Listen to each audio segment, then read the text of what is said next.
In today's video, I'm checking out 10 precise moments where WWE PG era careers ended. It should be good. Let's go.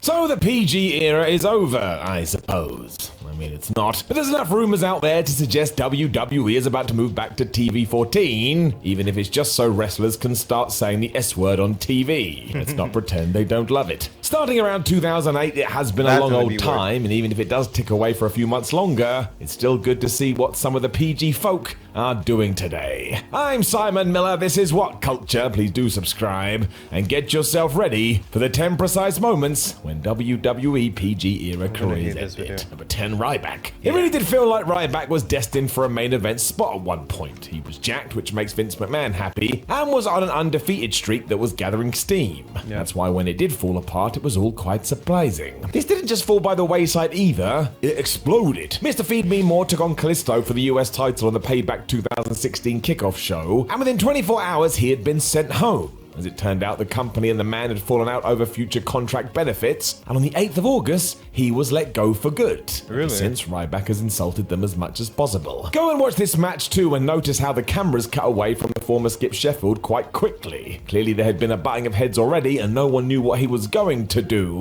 And also, for the people that come to my wrestling matches and chant Ryback, well done, that's very smart. Simon Miller is by far one of the funniest men on wrestling YouTube. And why? Here's why. If you know, you know. Number 9, AJ Lee. Let's never forget that AJ Lee is an all-timer. She rarely had a bad match, had an awesome gimmick, and even when she was a GM of Raw, it was a barrel of laughs. I do think she knew what she was doing. Sadly though, it sounded like her last year with WWE was no fun at all. Sure, it didn't help that everything between the promotion and husband CM Punk was getting worse and worse. And come 2015, Lee decided this was all too much, and she called it a day. Throw in that her neck was also not in good shape. It was probably the right call. The last time we saw her on WWE TV was laughing at Naomi, who was dancing, and Paige just staring, because the trio had just defeated Natalya and the Bella Twins at the Raw after WrestleMania 31. It was a fun match too, so not the worst way to check out. And on the 3rd of April, she announced her retirement. The best news is AJ has smashed it after this and been very outspoken about the importance of mental health.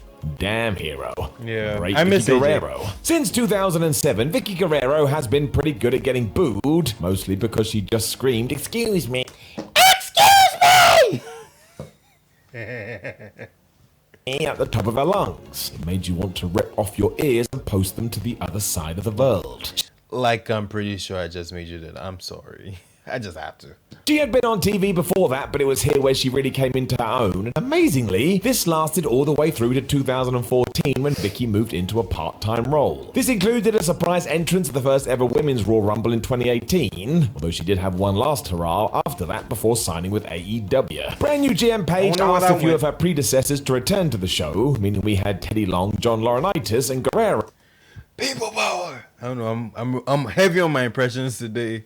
For a throwaway segment on the SmackDown 1000 special. If you're making notes, that was the 16th of October 2018. It does kind of feel like that will be that.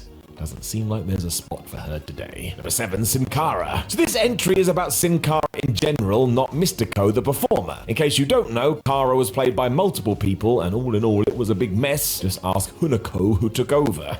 This is crazy. And I have to do this because I can hear my voice in the speakers. But anyway, I remember when there was that whole fake Sin Cara storyline going on. It was like fake Undertaker. And the guy who played the fake Sin Cara actually became the real Sin Cara after the real Sin Cara left WWE. It's confusing, but that's exactly what happened. Kind of crazy to think about, but that's what happened. The character did have some success when he formed with Kalisto to form the Lucha Dragons, but given how WWE treated tag teams, there was always going to be a ceiling. It's why when November 2019 rolled around and Sin was put in a match against Drew McIntyre, he got smashed. I mean, seriously. Funnily enough, it tied into rumors that Cara was a little bit done with WWE and wanted out. The company was cool with that. He was given his walking papers on the 8th of December, just 1 month later. If you do want to go cringe today, watch the powerbomb Drew gives to him too. Flub me sideways. Number 6, Zack Ryder. Could we one day see Zack Ryder back on our WWE TV screens? I think so, you know. Feels like a situation which will work itself out. It's not like he didn't have something back in 2011 as chants rang around every arena, but because Ryder had gotten himself over and WWE didn't like that, it was quickly killed off. Zack got... Yeah, and this is something I've never understood about WWE. They did this with Zack Ryder, Rusev, with the Rusev Day, which was pretty stupid. If your stars are getting themselves over, I don't know, I'm distracted because I'm hearing my voice, but if you are getting your stars, if your stars are getting themselves over outside the product, it would make sense to push them. So I really don't know why they don't capitalize on that sometimes. Well, at least that was when Vince was running things. It's left to be seen what goes on with Triple H, but I would expect it to be better. Just saying. No proper push and was then back to where he was before. Still, you can't argue with the fact he was there for 15 years, which is an incredible stat. Although this is summed up in the sense his last appearance was an 80-second loss to Bobby Lashley on the 9th of March 2020 episode of Raw. Oh, wow. Of course it was. A month after this, those infamous cuts came around in which Ryder was a part of, and as of today, he has not returned. Seriously though, why would he? Matt Cardona is just winning on the indie scene and in many ways is a bigger star than he ever has been. The cool part is that yes, Zack was basically in WWE for the entirety of the PG era. What a fixture he was. He probably does want to forget about that time Kane pushed him off the entrance ramp in a wheelchair though. Yeah, in my opinion, I think the moment where Kane pushes him, that actually, the whole storyline with Cena, Eva Mendes, no, it's not Eva Mendes, I got that wrong, but Eve, and yeah, like wheelchair stuff, that killed him. I don't know how he stayed for 10 years after that. No, 8 years. My math is all messed up, but you get what I mean. Number 5, Jack Swagger. Not everyone gets to go out on Raw or SmackDown, as Jack Swagger is about to prove. Despite being a former world champion, WWE felt like a squash against Simon Gotch on the 2nd of November 2016 episode of Main Event was enough for the American, and then he was gone. Well, okay. Swagger did wrestle on some live events up until March next year when he was let go, but in terms of what the general public was able to see on television, was this random clash. He would go to AEW as soon as that was up and running and was smacking people in the face for real, because between that he took up MMA. I suppose the dude has done alright. Number 4, CM Punk. I haven't talked about tale, but one with a few tidbits that have fallen by the wayside. After being chokeslammed through a table courtesy of Kane at the 2014 Royal Rumble, CM Punk arrived at Raw the next day and went and had a chat with Vince McMahon and Triple H. A combination of events had convinced Punk that it was time to go, and when his bosses disagreed, he packed his bag and he left. While we did see him as part of Fox's coverage of SmackDown, as he was a pundit on TV show backstage, CM has never been back in a WWE ring, meaning this cell job after being held through some wood really is the end of his run. If you do watch this now, you can see he's not a happy man. Punk looks totally exhausted and fed up as officials checked him over at ringside. Hindsight, we probably should just have allowed him to have a break, because for my money, he ain't ever coming back. Yeah, and granted the recent reports in AEW, his career might actually be done. That's a very hot take, but his career actually might be done. And it's a crazy thing to think about, but maybe I think I might be overreacting. But let me know if you think it is, because it's crazy now. Number 3, Bray Wyatt. This one genuinely shocked me. I don't think anybody thought Bray Wyatt was going to leave the WWE. So when it was announced on the 31st of July 2021 that he was out the door, I was stunned. Wasted. What the hell is going on? Wasted This was only a few opportunity. months after The Fiend was finally able to get rid of the burns that Randy Orton had caused him. But let us not forget, the Viper beat Bray at WrestleMania 37 and his pal Alexa Bliss turned on him. This led Wyatt to telling us a fresh start was around the corner.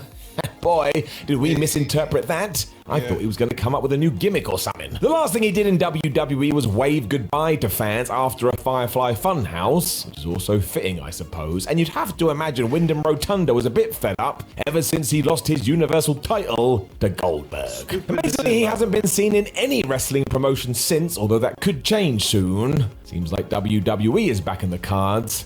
What a world. Number 2, Daniel Bryan. Only Daniel Bryan would go out like this. The first 4 months of 2021 were just Bryan having banger after banger with everybody he possibly could. So much so, everyone agreed that he had to be in the WrestleMania main event. This was even better because...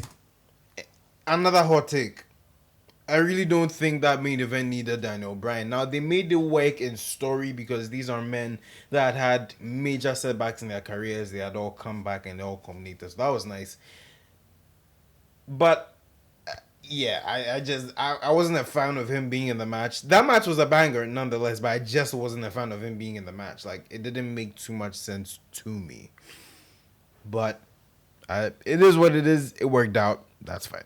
He'd already been beaten by Roman Reigns, and yet even then, we all knew it had to get to Roman versus Daniel versus Edge. He really did save his best for last though, because on the 30th of April SmackDown, Bryan put his career on the line against the Tribal Chief. It evolved into a 27-minute epic that was easily one of the best all year in WWE, and it even opened the door for Cesaro to have a quick main top of the card run too. Knowing he was leaving, Daniel was beaten up by the Usos as well, as the Swiss Superman was tied up in the ropes. So yeah, the last thing fans saw was the Yes Man face down on the floor, totally unconscious. He was out by the 4th of May, and he did think about returning to WWE, but then he went and signed for AEW instead. Number 1, Dean Ambrose. Dean Ambrose was done when his contract came to an end. He was sick of his terrible booking as a heel and being treated like the kooky guy when he wanted to, well, be John Moxley. I think we can all agree he was right. This is exactly what WWE should have let him do. Knowing that no amount of money was going to tempt Ambrose, the powers that be decided to try and draw some interest by reuniting the Shield, which is why we had their final chapter on the 21st of April 2019. It did see Dean, Roman Reigns and Seth Rollins beating Baron Corbin, Bobby Lashley and Drew McIntyre in the main event, and it was alright. Fun enough. There were some nice moments as Ambrose posed on the turnbuckles while looking at partner Renee Young, and they also embraced at ringside. And 10 days later, he was no longer legally bound to the company. We then got Double or Nothing 2019, and ever since, what a ride. Not any other precise Yeah, with Ambrose especially, I wasn't watching WWE too frequently around that period of time, but it did seem as though he was done, because they gave him this mask and those weird things. I was like, what is going on? Like, now he's a CBC worker, but anyway, but that's it. Funny moments in wrestling have happened outside of WWE, and I react to them in this video. Check it out. I should have put it. Go like it, watch it. I'll see you in another one. Peace, my G's.